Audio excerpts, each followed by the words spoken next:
If you love strawberries as much as we do, you're always going to be thinking about ways of increasing your yields or propagating the plants you already have. Well, today I would like to share with you a very, very easy way of propagating strawberries.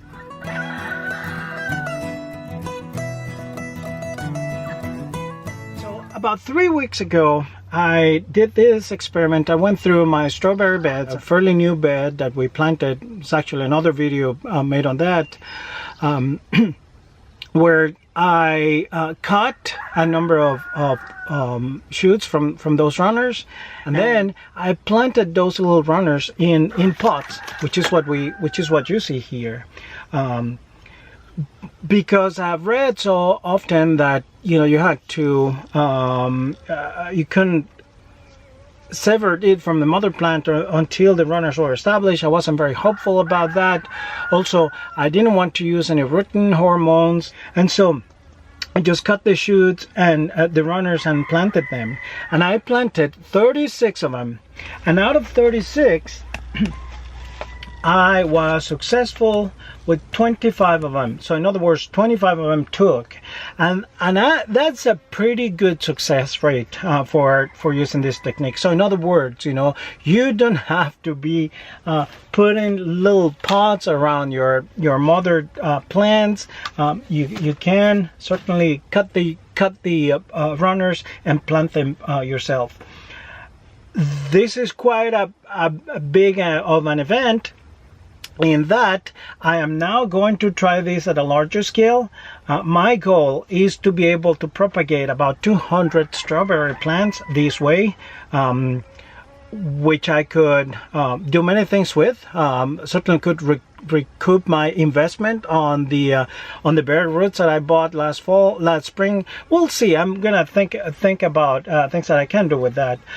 But more importantly, what I want to do is to expand my strawberry growing, or my strawberries production for next year, step it up. And so what I'm going to do is do the same process again with about maybe 100-200 plants.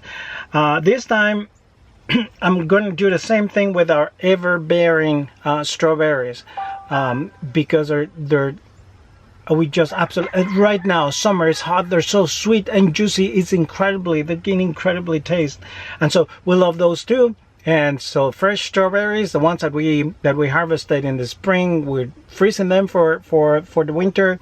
So we will have strawberries all year long. And you know what? They're not imported. They don't come from overseas. They don't come from Florida. They don't come from the West Coast. Grown here. So we have plenty of strawberries, and that feels really good. So let's get to work, and I'll walk you through the whole process. Okay, well, these are our ever-bearing. This is a variety called Seascapes, and my children, my family have been picking. Look at that. They're incredibly prolific. And as I say, this is June. I'm sorry, this is July. We're in the mid of summer now, in the midst of summer, and getting these beautiful berries. Never had any disease issues. We share them with rabbits and whatnots, but for the most part, they save us some good fruit, and this is a great example of that.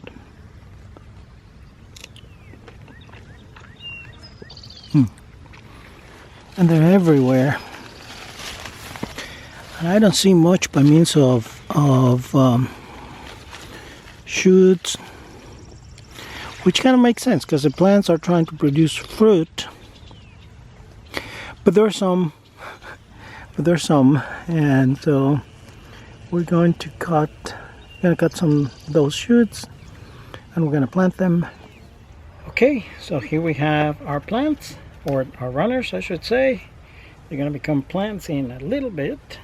So this is what I did last time. So here have one of the runners here, And obviously this one is already rooting or so this should take pretty easily. This one starting to show roots, so it's a good sign.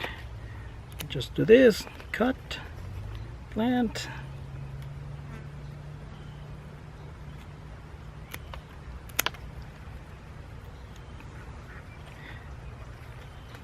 As simple as this. And again, these are my seascapes, just taking care of dead leaves or so. Seascapes, these are ever-bearing. Look, this one has roots. I mean, this is cheating. This plant is already established, so we're just essentially moving it.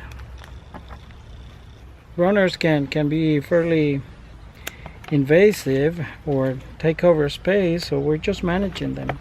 So another beautiful one. So this one should go in a big pot, actually. I mean, this I have no doubt that they'll take, because they're in much better shape than the ones that I planted a few weeks ago. So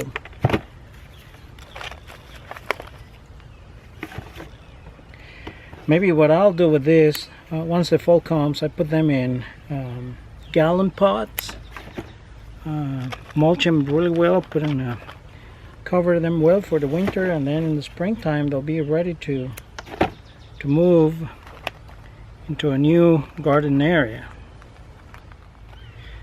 This one has no roots, or actually starting to show there, so again, it's much better shape than the ones that I planted a few weeks ago, so I have no reason to think they won't make. Now this is an interesting, this is a crown here that I pulled. It has a few roots, and it should take, it even has fruit here, so let's take this.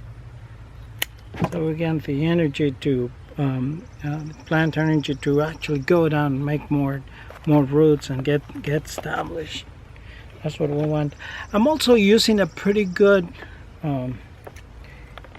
potting soil here. This is our own mix, and so I'm using, there's compost, there is peat moss, there's some vermiculite, and I added some worm castings that I harvested yesterday. So should be pretty good soil.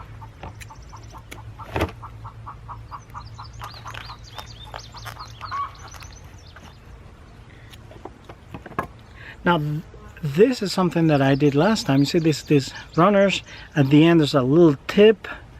You see that? Those were mostly what I cut last time, and they took. So I'm gonna do some of that.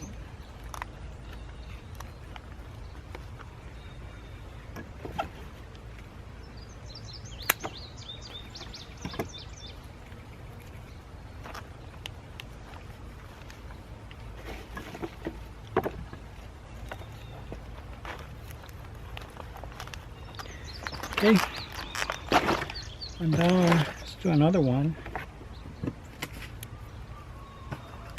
All right, well, this is 36 of my seascapes. I'll leave them out here in the shade for a day or two, and then I'll move them in the hoop house, and I'll check on them and see how they're doing. This is 36 plants that I didn't have. If half of them die, still 18 plants that I didn't have. So plenty of reasons to feel good about it.